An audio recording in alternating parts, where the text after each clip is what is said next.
Okay, a few weeks ago, we added a recipe and I have it pulled right up here on my computer because I'm not just the president, I'm also a client. The pasta with spicy summer vegetable and tomato cream sauce. Now, it's a very simple, straightforward recipe. I have some helpful videos on there on why to save your pasta cook in water, about fennel, chiffonade, and basil, that kind of thing. But what I wanted to do today was just kind of go through it really quick and show you how I use this to, I guess, for a little bit of meal prep. So, summer's winding down, and I want to take advantage of all this stuff from the market, make a batch of this, freeze it off so I have it for later in the fall. So the first thing that's probably the most important part of this recipe, I think I have like 6 different vegetables that I used the first time I made this. And the beautiful thing about this and about pasta is you get to make things your way with what's in season, what's available. So today I went to the market this morning. I mean, eggplants, so many different varieties of eggplants, lots of sweet peppers. There was fennel, there was leeks, there was still some corn. There was no zucchini this time when I was there. What else? There was some onion, some white onion. There was no red onion. I got some wild mushrooms from my local forager, some chanterelles that are in season right now. So I've kind of adjusted the recipe. And what I want you to think in terms of is not using those exact vegetables, but using 6 cups of vegetables and using that as your guideline and going from there.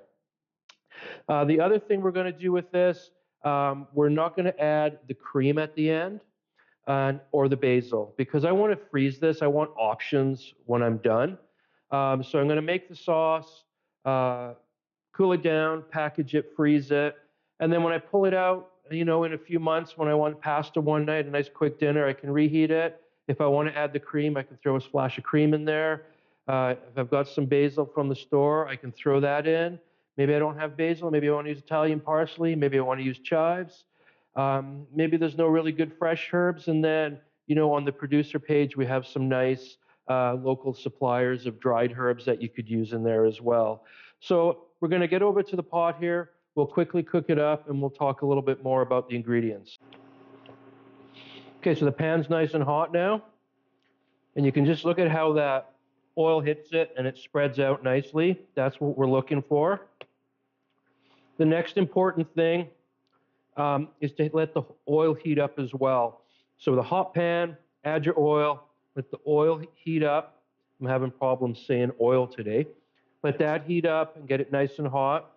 You want to add your vegetables when this is hot. So if you want to, throw a piece in, listen to that beautiful sizzle. We've got the temperature we're looking for. We want it hot because we don't want to lose that sizzle, or you end up more simmering the vegetables in the juices than sauteing. So let's listen as I add this.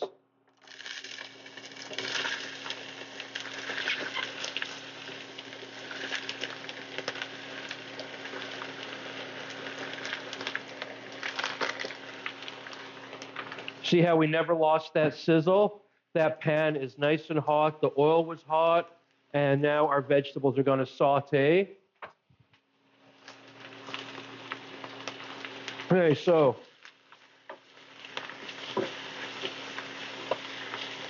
a little bit about the vegetables as well. Like I said, I've used some different vegetables in the recipe. You can have so much fun with this. And I think this is like the best part of pasta is you can dress it up, you can dress it down. It's perfect for cooking seasonally with, like we are here. You can use whatever's available. Shannon's never going to let me have a restaurant again, but if I ever did, all I would want to do is cook pasta. It's my favorite thing. It's the thing I love to do the most. And I just think like I said, I love going to the market like this morning and seeing what there is and just thinking what I can put in here. So you can see now, if I do need to add some oil, if you find that some of the vegetables, like I've got a little bit more eggplant than I usually use. Eggplant, even with the oil heated up, does soak in some of the oil.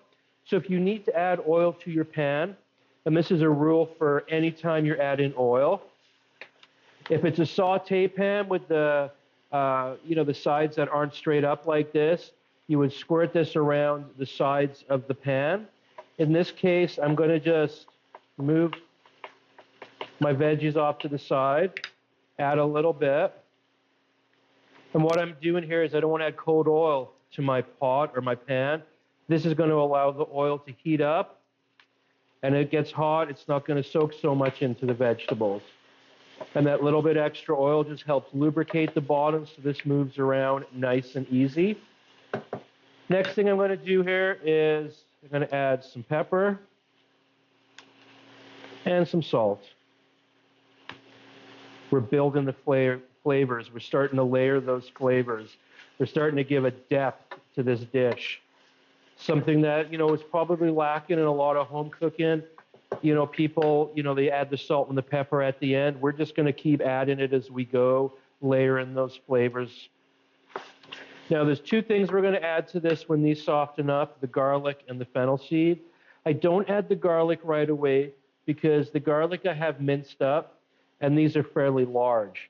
So if I added the garlic at the beginning, there's a really good chance my garlic's going to burn before all these soften up. And that's just going to put a real bitter flavor into your entire dish. So we'll add that at the end. The other thing when we're doing this is just to keep in mind, it doesn't have to be perfect, but keeping the size of the chopped vegetables very similar. It's just going to allow for a little bit more even cooking. And when it comes to a sauce for this, I prefer, not a sauce, a noodle. When I do something chunky like this, I like a shorter noodle, like a shell or a rotini, a penne, something like that, something I can get in and scoop up. Pasta sauces that have something a little bit finer in them are more sauce, less fill-in. Then I go for the longer noodles, the spaghettinis, linguinis, fettuccinis, and such. But it's completely up to you. Just one little tip I will give you: if you are going to cook for a dinner party and having people over, and it's got some nice wine, some nice salad, that kind of thing. A lot of times people dress up nicely. Shorter noodles have a little bit less chance of spilling onto people's shirts or onto their pants or dresses. Sometimes the longer noodles, you're trying to eat them, they kind of hang down a little bit. So just a little bit of a helpful tip there when you're planning your dinner and what it's for. So back to this. These vegetables are softening up nicely. So at this point, I am going to add my whole fennel seed. And you'll see me use a lot of whole fennel seed. I love fennel. And I'm adding it here now. It's going to toast that fennel seed, bring out those essential oils, give that beautiful flavor to it.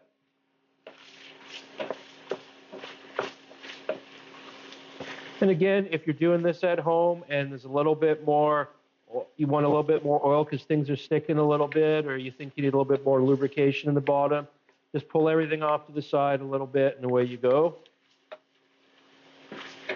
Now I'm going to add my garlic here.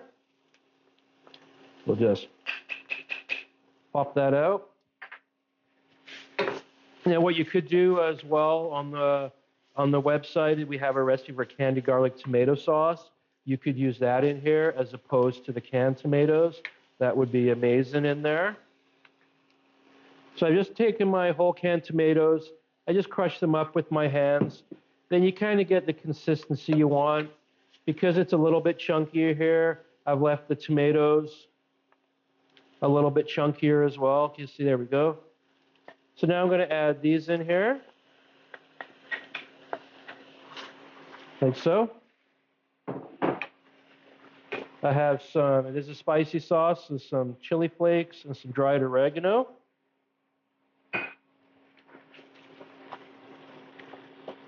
Now, if you find I've added too many vegetables, or you want it a little bit more saucier, you can add a touch of water at this point while we're simmering this away.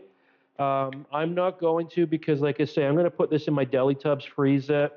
And then, one of those November nights when I get home or in the morning before I go to work, I'll throw it in the fridge, kind of let it thaw. Then I can add a little bit of water to it, maybe a little bit of the pasta cooking water. We have that video on this recipe as well. I can add my cream to it and then just go from there. So this way, I'm just really, what I'm doing at this point with this sauce is I'm just taking advantage of the last of the summer vegetables, getting them in a sauce, getting them in a tub, getting them in the freezer, and then when I cook them later in the year, then I'll worry about what I'm going to add, the cream, that sort of thing. So there you go. There is kind of how I do a little bit of meal prepping with this particular pasta sauce.